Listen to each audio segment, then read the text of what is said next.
بسم اللہ الرحمن الرحیم. السلام علیکم. Welcome to health line and this is your host doctor Imran Khan.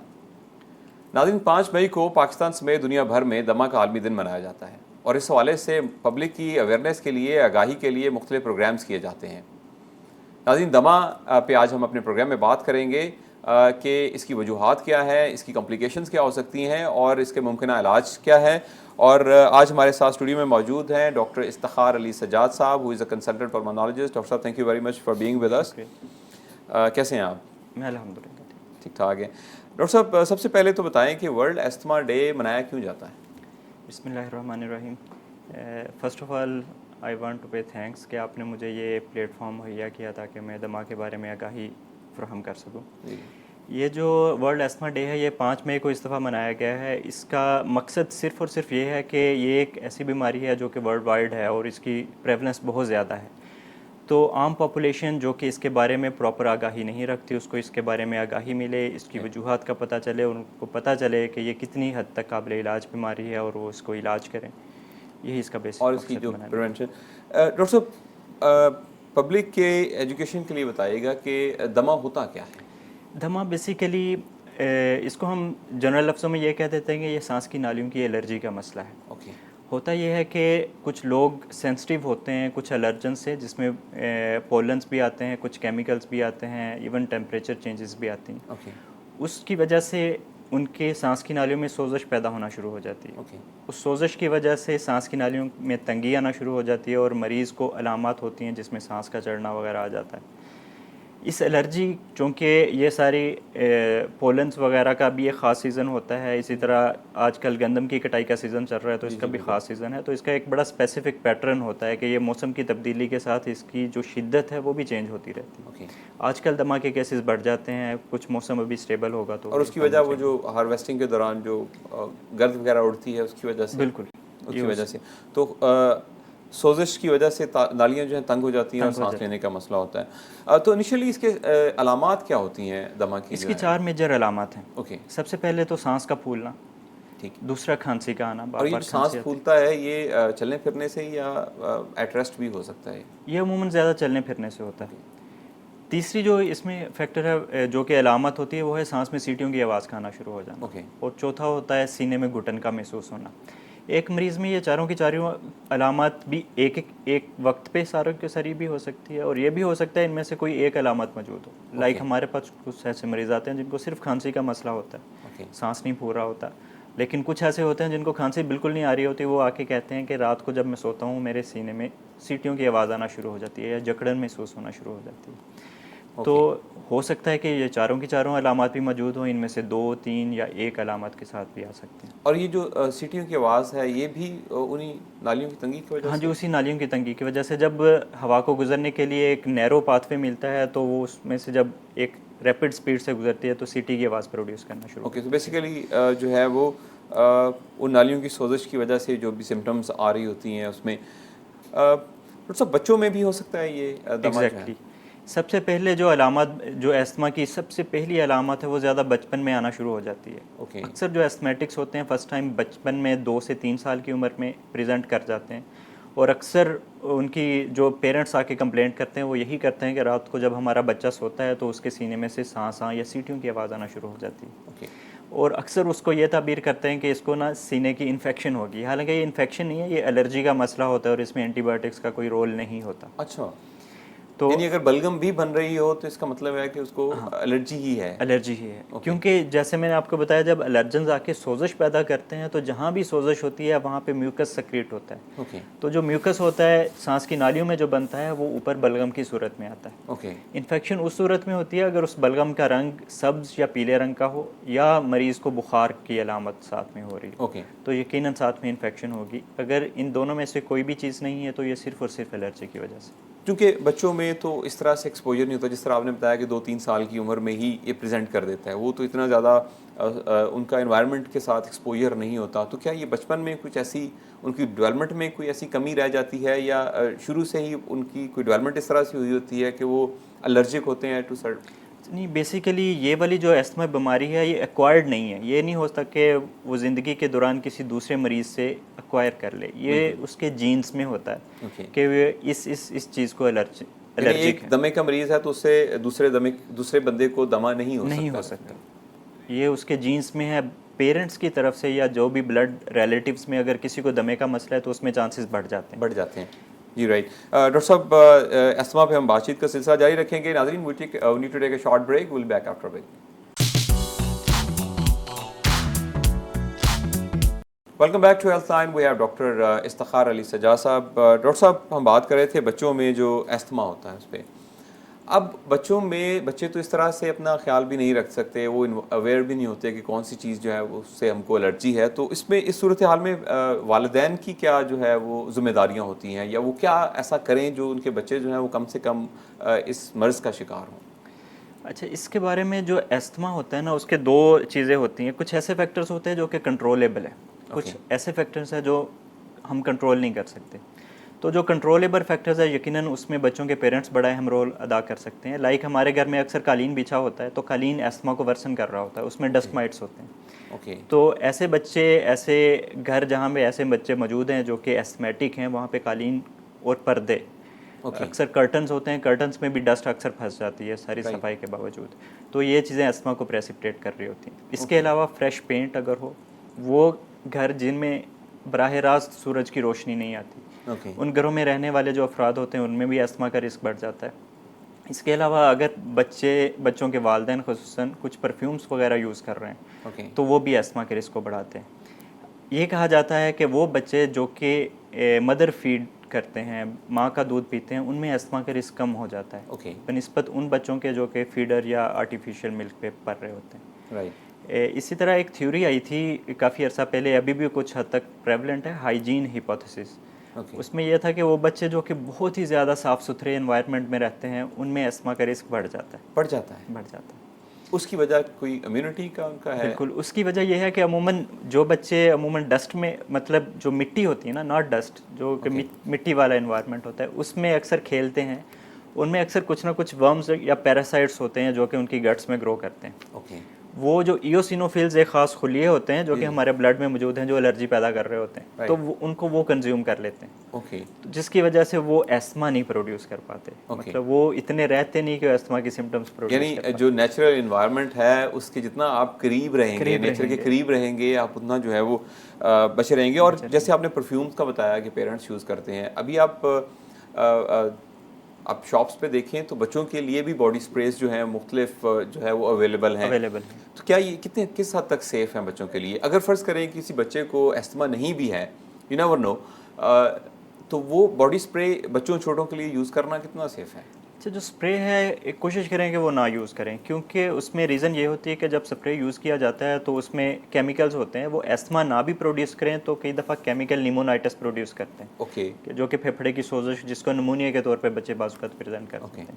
لیکن جو لوشن وغیرہ ہیں, خوشبودار لوشن, وہ نارمل بچے یوز کر سکتے ہیں جو کہ استھمیٹک نہ ہو. ڈاکٹر صاحب آپ نے اس کے سائن اینڈ سمٹم بتائے, اس کی کمپلیکیشنز کیا ہو سکتی ہیں؟ اگر کسی بندے کو دمہ ہو گیا ہے, وہ استھما کا پیشنٹ ہے, تو اس میں کیا پیچیدگیاں جو ہیں وہ پیدا ہو سکتی ہیں؟ اچھا, سب سے پہلے تو اگین میں بچوں کی بات کروں گا. اگر بچوں میں یہ ان کنٹرول رہے, لائک اکثر جس طرح ہمارے پیرنٹس کرتے ہیں کہ اس کی پراپر ٹریٹمنٹ نہیں کرواتے, جب تھوڑی سی علامات آئی ٹریٹمنٹ لے لی پھر چھوڑ دی, تو سب سے پہلے اس کی جو پیچیدگی ہوتی ہے کہ یہ گروتھ کو متاثر کرتی ہے. بچے نہ تو اپنی ہائٹ اچیو کر پاتے ہیں اور نہ ہی اپنا وہ باڈی میس بنا پاتے ہیں, کیونکہ ان کا سانس ہی نہیں بالکل ٹھیک رہا ہوتا, بار بار ان کی جو انرجی اس میں کنزیوم ہو رہی ہوتی ہے, تو اپنی ہائٹ اچیو نہیں کر پائیں گے. سیکنڈ, جب وہ ان کنٹرول رہتا ہے تو جس طرح ایک زخم ہو جاتا ہے, زخم زیادہ عرصہ ہرا رہے تو اینڈ پہ اپنا نشان چھوڑ جاتا ہے, اسکار بن جاتا ہے. اسی طرح اگر استھما زیادہ دیر کے لیے ان کنٹرول رہے تو ہمارے سانس کی نالیوں میں وہ پرماننٹ چینجز پیدا کرنی شروع کر دیتے ہیں. پرماننٹ چینجز ہونے سے یہ ہوتا ہے کہ اس کو دوائی ساری زندگی لگاتار بھی استعمال کرنا شروع کر سکتی ہے. اس کے علاوہ اگر وہ اسی طرح فردر ڈیمیج ہو جائے تو اندر کیویٹیز بننا شروع ہو جاتی ہیں اور وہ بلغم اندر جمع ہونی شروع ہو جاتی ہے, تو پھر وہ کوپیس اماؤنٹ آف سپوٹم جو کہ بہت زیادہ بلغم پروڈیوس کرنا شروع کر دیتا ہے, اور الٹیمیٹلی ظاہر ہے آپ کی لائف جو ہے اتنی زیادہ میزریبل ہو جاتی ہے, اس کا سارا لائف اسٹائل ڈسٹرب ہو جاتا ہے. تو بڑوں میں بھی یہی کمپلیکیشنز ہوتی ہیں کہ اگر آپ, تو اس کی جو لیٹس سے کہ ٹریٹمنٹ کے حوالے سے بھی بہت زیادہ لوگوں میں ہے تھوڑا سا کہ لوگ جو ہے وہ ٹریٹمنٹ اس کی لیتے ہیں اس وقت جب ان کو استھما کا اٹیک ہوتا ہے, یوزلی جس طرح سے بڑا کامن ہے ہمارے رورل ایریاز میں کہ استھما کا اٹیک ہوتا ہے، سانس پھولنا شروع ہوا اور پیشنٹ جو ہے وہ علاقے میں کسی جگہ پہ بھی کوئی لوکل جو اس کے اویلیبل ہوں گے فزیشین وغیرہ، وہاں سے جاتے ہیں اور جا کے وہاں پہ انجیکشن لے لیتے ہیں، بالکل، اور اس کو کہتے ہیں سانس کا انجیکشن لے لیا اور پھر ان کو کچھ عرصے کے لیے ریلیف مل جاتی ہے اور پھر وہ دوبارہ سے جو ہے وہ اپنی نارمل روٹین کی طرف آ جاتے ہیں جب تک کہ اگلا اٹیک نہ ہو۔ ڈاکٹر صاحب اس کی ٹریٹمنٹ کے حوالے سے ہم ڈیٹیل میں بات کریں گے، we need to take a short break. ناظرین ایک چھوٹے سے وقفے کے بعد ہم اپنی استھما پہ ٹریٹمنٹ کا سلسلہ جو ہے اس پہ بات کریں گے۔ Welcome back to health and we have doctor Iftikhar Ali Sajjad صاحب۔ ڈاکٹر صاحب استھما کی ٹریٹمنٹ کے حوالے سے کہ اس کا علاج کس طرح سے ممکن ہے، اس پہ کوئی تھوڑا سا بتائیے گا۔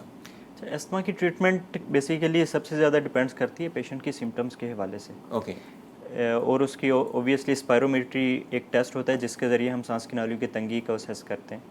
تو اس میں ایسے لوگ جو کہ سال میں جسٹ ان کو ایک دو دفعہ مسئلہ بنتا ہے اور وہ بھی چند دنوں کے لیے بنتا ہے، صرف یہ والے وہ مریض ہیں جن کے لیے یہ ریکمنڈیشن ہے کہ وہ حسب ضرورت دوائی استعمال کر سکتے ہیں۔ اوکے، لیکن وہ مریض جن کو ہر ہفتے میں ایک دفعہ مسئلہ بن جائے یا ایک مہینے میں ان کو رات کے وقت کوئی ایک دفعہ بھی مسئلہ بن جائے، ان کے لیے ریکمنڈیشن ہے کہ وہ کنٹرولر میڈیکیشن بھی لیں۔ کنٹرولر میڈیکیشن وہ میڈیکیشن ہوتی ہے کہ جب آپ کو سمٹمز بھی نہ ہو تو آپ تب بھی وہ استعمال کریں تاکہ آپ میں یہ سمٹمز پروڈیوس نہ ہو۔ اوکے، کیونکہ جیسے میں نے آپ کو ابھی بتایا کہ بار بار سمٹمز آنے سے اس میں پرماننٹ چینجز آنا شروع ہو جاتے ہیں۔ ان چینجز کو بچانے کے لیے کنٹرولر ٹریٹمنٹ دی جاتی ہے تاکہ ایک تو اس میں پرماننٹ چینجز نہ آئے اور سیکنڈ ہمارے مریضوں کا lifestyle near to normal رہے۔ اوکے، تو اس میں وہ جو کنٹرولر میڈیکیشن ہے اس کو ہم سلولی اسٹیپ ڈاؤن کرتے ہیں، like over the period of 3 months ہم نچلے لیول پہ آتے ہیں، پھر اسے نچلے لیول پہ آ کے ہم بند کر دیتے ہیں۔ اس میں بھی یہ ریکمنڈیشن نہیں ہے کہ آپ نے سارا سال زندگی جو ہے وہ کھانی ہے۔ بالکل۔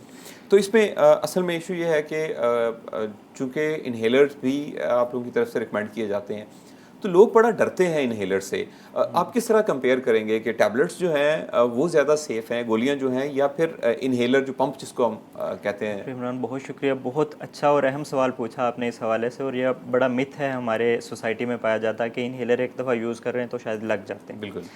تو سب سے پہلے تو میں یہ بتاؤں کہ انہیلر کا گولیوں کی نسبت کیا فائدہ ہے۔ اگر ہم انہیلر میں جو بھی ہم نے کنٹرولر میڈیکیشن دینی ہوتی ہے، اگر ہم اس کی اسٹرینتھ دیکھیں تو وہ مائکرو گرام میں ہوتی ہے، جبکہ گولی کی شکل میں اگر ہم دیں تو وہ ملی گرام میں ہوتی ہے۔ تو that is more than 1000 time less than that medicine جو کہ ہم اورلی لیتے ہیں۔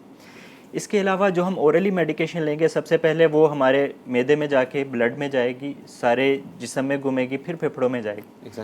جبکہ جب ہم انہیلر یوز کرتے ہیں وہ ڈائریکٹلی ہمارے پھیپھڑوں میں جاتا ہے، باقی جسم پہ اس کے کوئی خاص سائیڈ افیکٹس نہیں ہوتے۔ اب جو آ جاتے ہیں کہ یہ زندگی لگ جاتا ہے یا ہمیں بار بار لینا پڑتا ہے، تو ہم اگر استھما کے مریضوں کا لائف سٹائل دیکھیں، جیسے ابھی آپ نے انجیکشن کا بھی تھوڑی دیر پہلے ذکر کیا تھا، تو ان کو انجیکشن یا گولیوں کی فارم میں بھی بار بار میڈیکیشن لینا پڑتی ہے اور اس کے سائیڈ افیکٹس بھی آتے ہیں۔ وہی میڈیسن اگر وہ انہیلر کی فارم میں لے لیں تو ان کے لیے فائدہ مند بھی ہے اور سمٹمس کو بھی جلدی کنٹرول کرتا ہے اور سائیڈ افیکٹس بھی نہیں ہوتے۔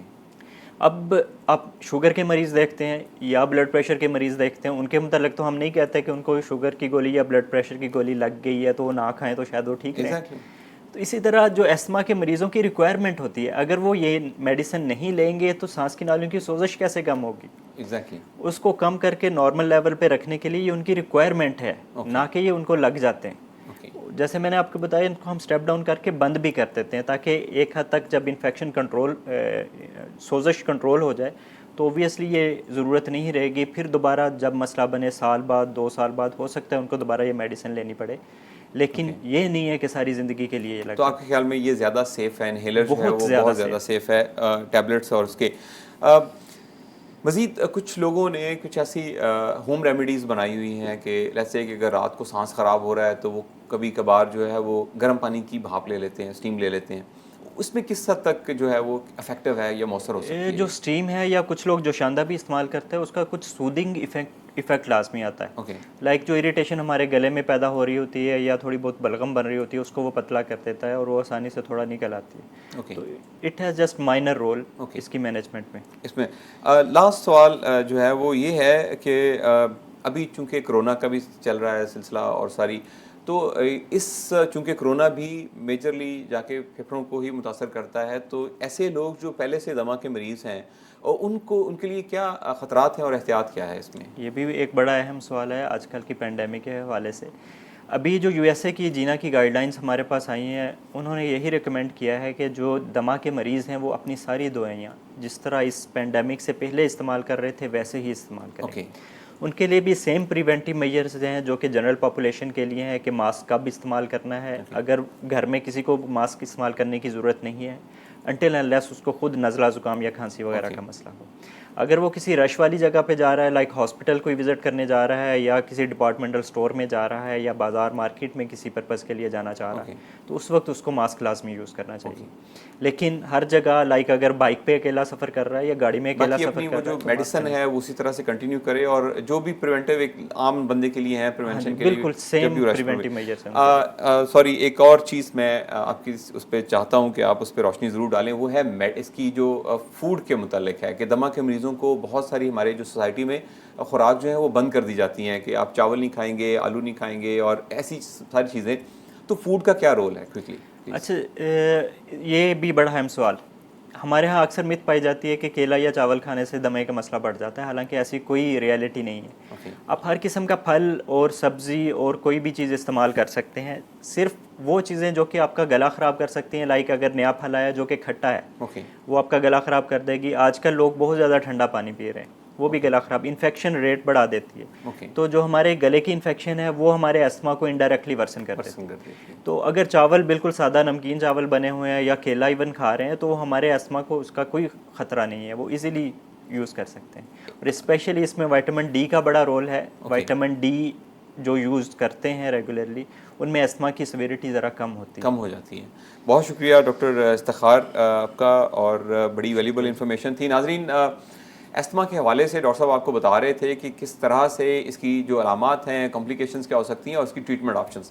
میں اس کی ٹریٹمنٹ پہ آپ سے تھوڑی سی بات کرنا چاہتا ہوں کہ ہماری سوسائٹی میں چونکہ اس کی جو انہیلر ہے اس کے متعلق بہت سا ابہام پایا جاتا ہے. لوگ جو ہیں وہ ڈرتے ہیں انہیلر یوز کرتے ہوئے, لیکن جس طرح ڈاکٹر صاحب نے بتایا کہ انہیلر جو ہے وہ 1000% زیادہ جو ہے وہ سیف ہے ایز کمپیئر ٹو ٹیبلٹس, کیونکہ گولیاں جو ہیں وہ آپ کے معدے میں شامل ہو کے, آپ جذب ہو کے خون میں شامل ہوتی ہیں اور آپ کے پورے جسم میں چلی جاتی ہیں. جہاں پہ اس کی ضرورت نہیں بھی ہوتی وہاں بھی یہ پہنچ جاتی ہیں, جبکہ انہیلر جو ہے وہ ڈائریکٹ ٹارگٹ صرف اور صرف آپ کے پھیپھڑوں کو کرتا ہے جہاں پہ اس کی ضرورت ہوتی ہے.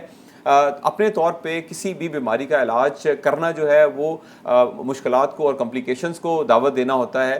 اگر آپ کو کوئی پرابلم ہو دمے کے حوالے سے, آپ کے بچوں کو آپ محسوس کر رہے ہیں ارلی ایج پہ, تو اپنے ایک مستند ڈاکٹرز کے ساتھ کنسلٹ کریں اور ان کی جو ٹریٹمنٹ ہے پھر اس کو فالو کریں. اللہ تعالیٰ آپ کو جو ہے وہ محفوظ رکھے ہر طرح کی بلا سے. We'll see you next week with a new program. Thank you very much. اللہ حافظ.